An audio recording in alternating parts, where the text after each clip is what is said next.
And I'm live. Hello, everyone. I hope everybody's having a great day. Another episode. We are on episode 50, so there's two more to go for the year, and we're going to be done with these interviews for this 2024.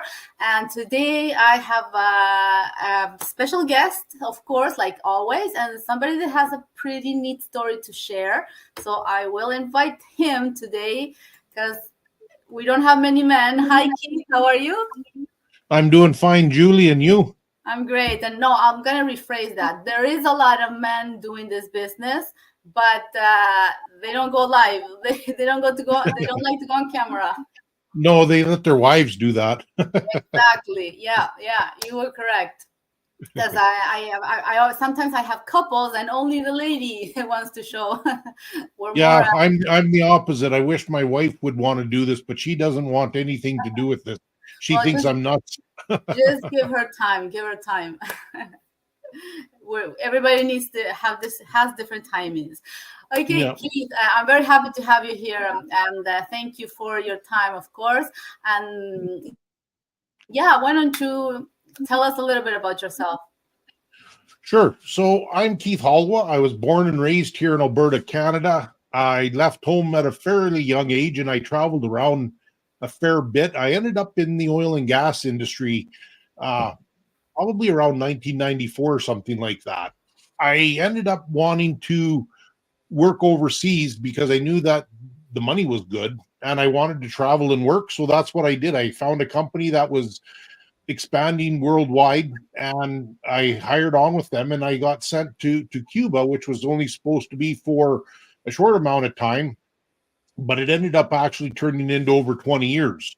And Wow. so when I showed up there, I worked and then I worked some more. And after I think it was it was 3 years into it, I met a Cuban lady and we got married and we have two sons now. And I continued to work there. My wife told me she never wanted to leave Cuba. So we ended up building a house in a city. It's called Matanzas City. It's just maybe about a 40-minute drive from Veradero and I don't know, maybe an hour and a half from Havana.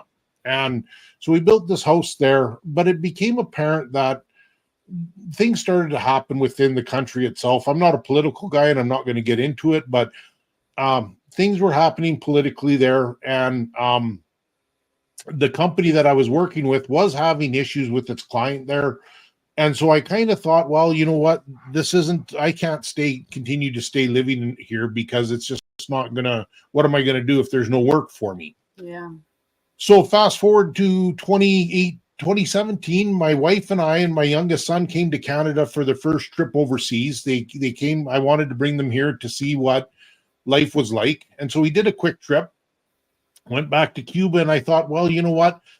The next year I wanted to bring my older son, and he was in university at the time, so he couldn't come with us on the first trip. So and I told you this before we came on here that I know a couple that are in this business, and I saw that they were doing something on social media, but I didn't know what it was. And so I talked to them and they said whatever. I don't remember exactly what they said. It was a long time ago. I went back to Cuba and I was thinking about what they were saying to me. So I did. I actually called them from Cuba back to Canada and talked to them again. They put me in touch with this webinar. So I watched that. And then I talked to them again and I bought into the business because I was kind of planning my exit out of Cuba because there was no way that I was going to leave my son there. There just wasn't good. That wasn't an option. So we had to make that decision. But with that being said, I was working full time, and the internet in Cuba, the infrastructure there is terrible. Mm-hmm. So I could do nothing with the business from there. When we made the trip to Canada in 2021, I just assumed, I told my employer that I was leaving with my family. They didn't approach me or tell me that I wasn't going to be working for them anymore. I just assumed that I was going to be done with them. But that didn't happen. We arrived in Canada and they approached me the first week that I was here, and we came to an agreement that I would continue working for them, which really surprised me because the work's in Cuba and I'm in Canada. So my job position changed a little bit, but that was fine because we literally showed up here with 4 bags. So anyways, we got going, and in it was just over a year ago now, where the company, and I knew they were having problems. So finally, their client stopped payments to them, and they let me go, which I was I happy? I wasn't sad. I kind of thought, I'm waiting for the day that they were going to tell me that. The day came, and I wasn't sad. I really wasn't sad. I was like, wow, it actually was a bit of a relief for me to not have to deal with that anymore. It was a good thing. So I needed to figure out what I was going to do. So let's look at this digital business that I bought into, and let's see what this is all about. And I started off really, really slow. I had a problem with one of my social media platforms, and it took me a while to get going. And it's literally been since February of this year that I really got into it. I really started attending all the Zoom meetings that I can, listening to what everybody's saying, all of our masterminds, getting into the training. I got an advertisement up, as I mentioned to you earlier. And what really surprised me was, for me anyways, everybody's different, but I put that advertisement up, and literally within hours, I had people sending me messages asking me what this is about. And I actually had, in my first week, 2 people buy in with me, which was really surprising to me. So I knew that this was possible, and I think maybe everybody's the same way, but until it happens to you, and you get that experience of somebody that you don't know from anywhere saying, hey, I'm interested in what you're doing, and we want to buy into this and take a look further at this. Yeah, it was totally amazing. So I took time for myself this last summer, and now I'm back into this. Today I was having a bit of a bad day. I was a little bit sick, but whatever. I mean, that's part of it. So this is all I'm doing right now, is full-time this. And, it's just it's a great thing. So if you're not feeling well, like I was today, I literally just got out of bed here an hour ago.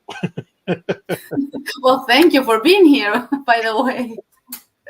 But I know, and like you, it's like I've had a few people talk about it. Talk about that they had issues with their employers, and I end up saying, okay, well, congratulations on actually have taken that next step. You already had something going.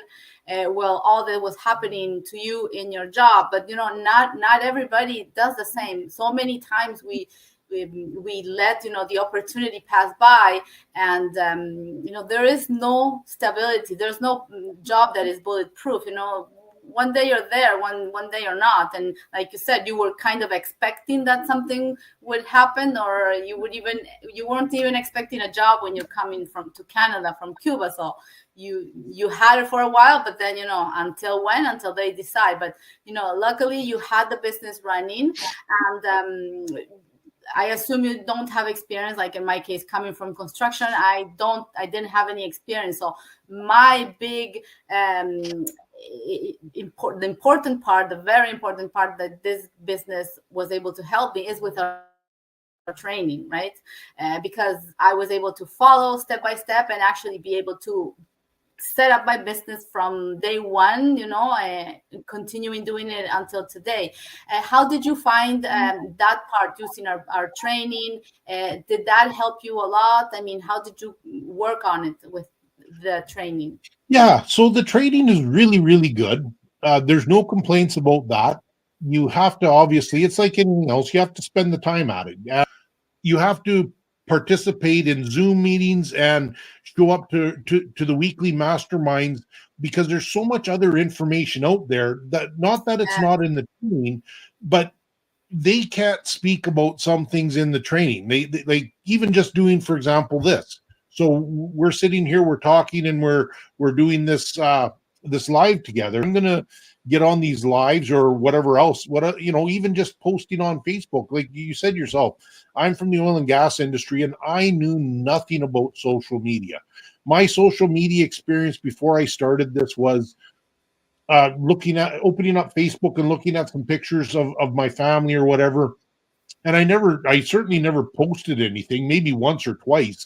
but I never had anything to do with it. And I certainly didn't turn my camera on and do a live in front of it. I just didn't. I didn't have the time, or I saw the reason to do any of that. So the training and all that, awesome, so good.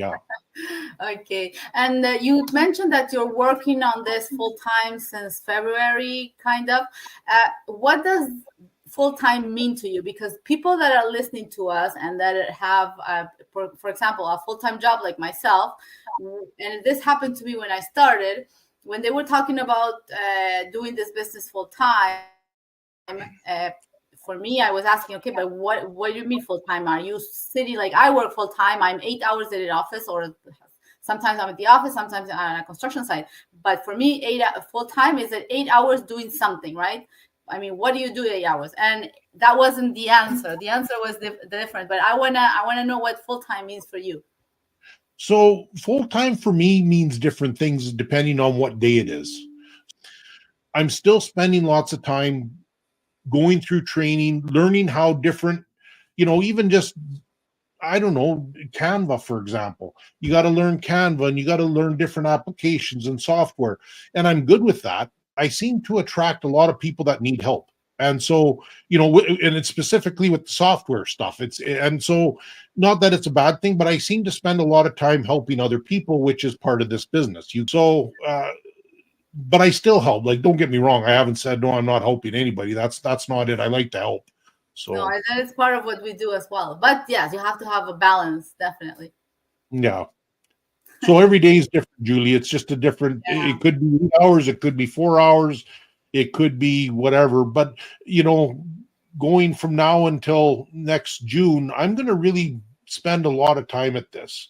I really want to spend a lot of time at this. And again, it's a business that we're running for ourselves. So if you have the time, that's it. I've kind of put myself on a bit of a timeline to say, okay, from now until June, I'm going to really hustle at this and make it work.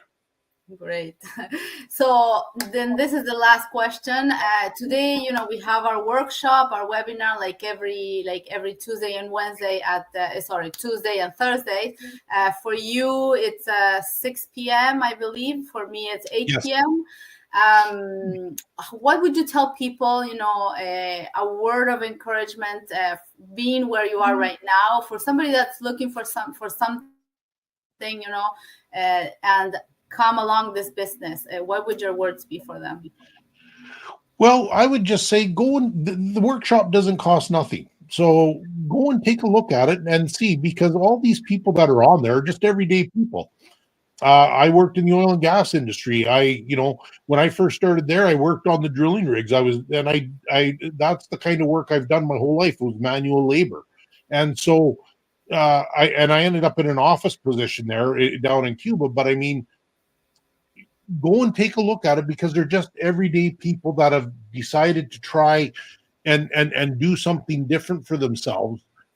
And it doesn't cost anything but your time to go and look and see what people are saying about it.